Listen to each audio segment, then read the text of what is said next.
player's starting to sweat for some reason. It's really warm, and we've got a sweater, and we've got a big heavy coat on. Start shopping. Pick up items, purchase them. You cannot sell items here, however. Ooh, batteries, Yeah. water. Is that? I can't No, tell. don't take any of these things. I can't tell if that's purified. It Yeah. has to be purified. Don't worry about it. Painkillers, whiskey, gummy bears, blinkies. Yeah, just Blinkies! just leave them. It's like the meme of this game is blinkies. That's not the meme. All right. Go back. Let's look at the check out the crowd. The sidewalk is vibrating with bass as you approach. Bass. It's vibrating with bass. They're like flipping around all over, flipping and flopping all over the street. Careful, don't hit the mic. I'm in the mic. And the scene begins to make a bit more sense. A wide-bodied metallic red hatchback is parked near the center, its doors and hatch wide open to expose an array of lights, speakers, and subs. You can almost feel the air move in time with the beat. Meanwhile, b-boys are taking turns, mixing moves and freestyles, both familiar and strange. It astounds you how the human body can do these things, how humans still push the boundaries on an art form older than you can imagine. The high positive energy feels so foreign after days in the wild. Everything out there seems to be forgotten in this hot bath of sound and energy. You stick around a few moments more, soaking up raw culture, and then turn back to matters at hand. That was it. We can buy some food if we're hungry, but we're a little hungry, but not too much. Yeah, no, let's get out of here. I thought we could maybe get an apartment here. That sucks. It's called apartments. I know. All right, anything else around here? I was gonna look at the health clinic. We'll look there in a second, see if there's anything we can buy. All right, yeah, go to the health clinic. See if what we can get. The Haggerty Health Clinic is a pretty busy spot. Its proximity to Gate 11 and its mercenary attitude towards clientele ensures that it has a steady stream of business from both inside the DMC and Sprawl. The Double H, as it's often called, offers a wide spectrum of health services. Those include diagnostics, cleaning and dressing of wounds, therapeutics including robotic suspension treatments, and prescription drugs. There is also an on-site augmentation clinic where patients can elect for prosthetic enhancements. These highly desired services may require special permits, in addition to significant price tags. Let's go ahead and go in. You didn't. Oh, as you cross the street, you can't help but notice the activity on the rooftop. The high-pitched whines of turbines mark the coming and going of hover vehicles, spraying water from the landing pad onto a fine mist that rains around the building. A large proportion of vehicles appears to be unaffiliated private ambulance services. You huddle your shoulders against the spray and duck under the brightly lit awning. Staggered automatic doors, forming a crude airlock, swoosh open as you approach. Let's enter. Yep. Inside the lobby looks a lot like any other clinic. There are banks of attached seats covering most of the floor and counters for both receiving patients and dispensing pharmaceuticals. Dominating the right wall near a hallway and elevator bank is an LED sign displaying the currently served customers. Letters and number combinations update at random intervals as nurses escort patients to and from the room. You head over to the counter and get your waiting number. It isn't long before the LED lotto calls your number and you're led away for consultation. What services do you require today? So that will give us blood. That will give us a med kit, which if it has 3 charges, and when we use one of the charges, basically heals us to full. Nice. Instantly. We can get some painkillers. We can get some clean rags. We can leave. We can get a diagnostic workup. I think that'll fix our sickness. We can go upstairs. We can get Or body temperature regulation. Oh, because if you're warm or cold or whatever. We can get painkillers And sedatives. And sleeping pills. Those are sleeping pills. Yeah, sedatives. Go down. Upstairs to prosthetic and augmentation procedures. Haggerty Health also offers several elective procedures which involve implanting devices and replacement tissue. Before receiving any such procedures, the patient must undergo preliminary testing for eligibility, as not all patients are good candidates for synthetic implantation or augmentation surgeries. Some procedures will require additional testing, and in some cases, special permits or authorizations. You begin speaking with an attendant who reviews your eligibility test results. Fortunately, initial testing seems to indicate that you are eligible for further augmentation and prosthesis. You are given a catalog of procedures currently offered by Haggerty. So we Eye surgery. that will basically enhance our eagle eye. Eye augmentation, artificial eye replacement. And then if we buy that, then we can buy these two things. Hey, Lazab, how's it going? If we buy that, we can buy night vision and telescopic upgrade. Artificial eye, telescopic upgrade, artificial eye, night. Wow. Yes, but we need to get that before we can get these. Yeah. So that's 5,600. And then another 300, and then another 200. So that would be $6,100. $6,100. Say hi to Lazab. Hello, Lazab. All right. So we can't afford anything here. No, not right now. But I mean, it's something to think about. We need about 6,500. I was trying to buy the night vision. I was trying to buy the night vision, but it wouldn't let me. Oh, okay, yeah. Just leave. And leave. Should we get a med kit? We don't have enough money for We don't a have med enough kit, money so- for anything. Ever. Yeah, just leave. We don't have enough money. We need to, sell. Alright, go to the Red Gnome. Do not go to Detroit Savings Bank yet. The Red Gnome is an exception in and already exceptional city.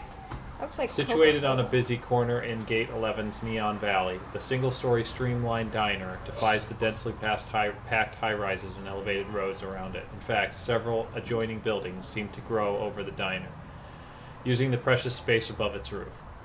It seems almost untouchable in an otherwise claustrophobic warren of glittering skyscrapers and patchwork overpasses.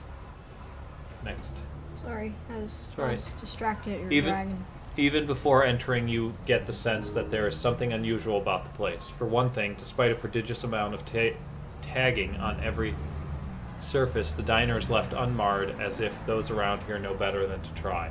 However, that ominous thought doesn't seem to deter anyone's hunger. A line snakes out from a takeout window under a sign boasting, "Real soul food, real meat." Let's enter. Go ahead. Pushing through the stainless steel door, a rush of warm, greasy air fills your nose, replacing a damp coolness from outside. Your stomach irks almost instantly in anticipation of whatever you smell on the grill. The decor is somewhat less inviting, however. Despite a number of lights, most of them seem incapable of dispelling the dimness in the place. The sepia-stained curio, along with the walls, seem to capture more of the creepy awkwardness of the diner's history than nostalgia. Padded stools line the long countertop, and booths run the length of the outer wall, sporting ripped vinyl benches. A stark pattern of 1-inch tiles dots the floor. Not surprising in retrospect, the takeout line was so long. Still, an open seat and a warm meal are promised land compared to eating condensed soup in the rain. You shove your stuff into an empty booth and start paging through the laminated menu.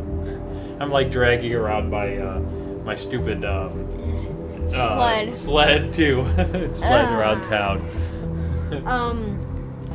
If I remember correctly, this never makes you sick. This place doesn't look like it would. So it's It- very expensive though.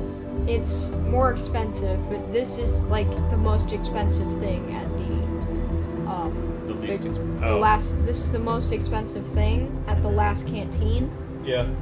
and this at the last canteen has a chance to make you sick. So so the more expensive, the more hunger and stuff you get. Uh-huh. So if you're really, really, really hungry, you just put the money out for it. Finally checking out Dollarwise Gamers. I wish I could do podcasts. I wish I could do a YouTube channel, but I never get around to it. Let's leave. Podcasts are actually pretty easy. I don't like podcasts. You don't like podcasts? I don't like podcasts. No. I don't like watching people talk about things. I like watching people talk about things while they're playing video games. Do you like listening to people talk about things with no Yes. visual element? Yes. Then you would like podcasts. On second thought, maybe you aren't so hungry. You head back into the streets. Yep.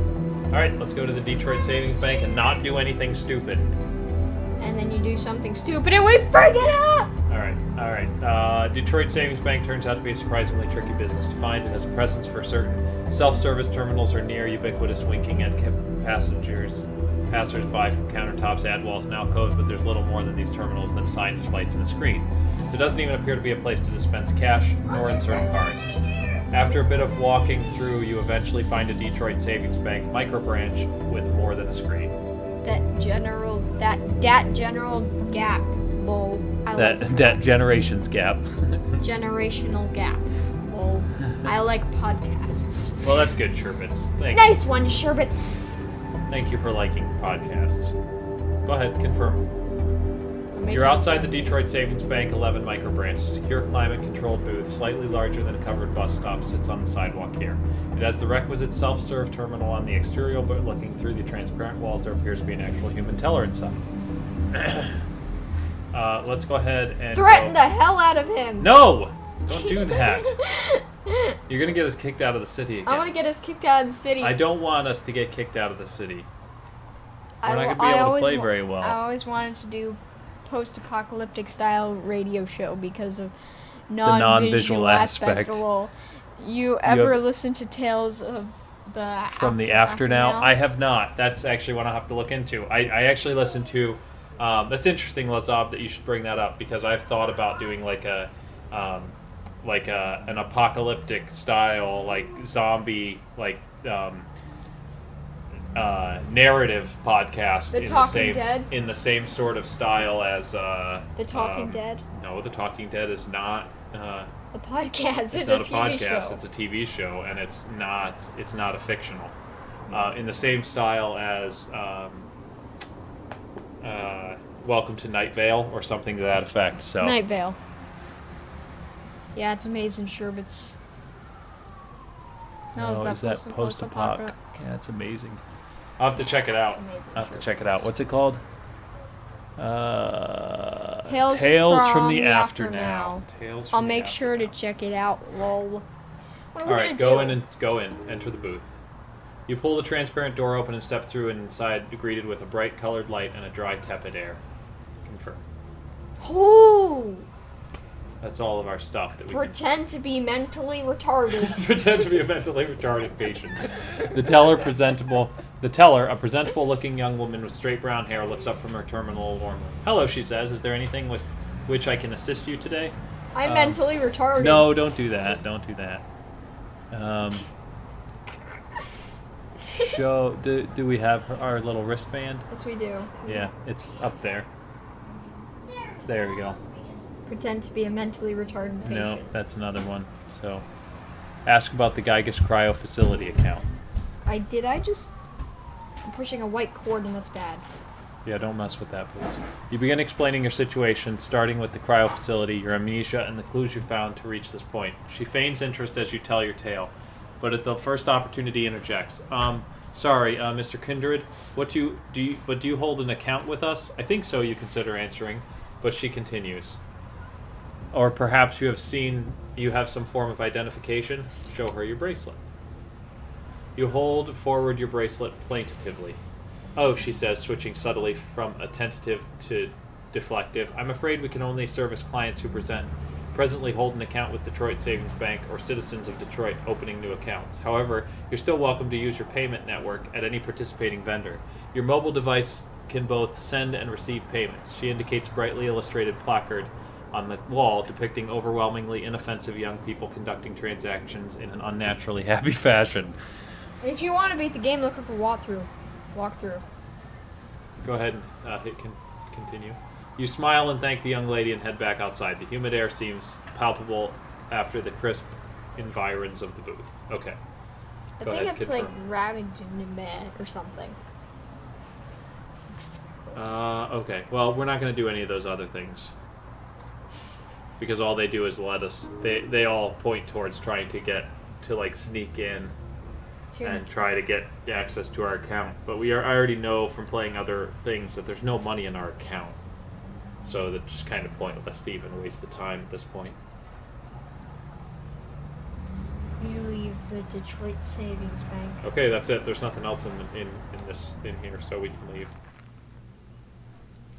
So we can get in and out of there. We didn't cause a scene this time. Anything to sell? The water bottle. That's it, though. We're sweating. Should we drop the gun out? Are we selling the gun? Do we want to get rid of it? Should we sell the gun? It doesn't have any ammo. It's kind of useless. It's also taking up a slot. It's true.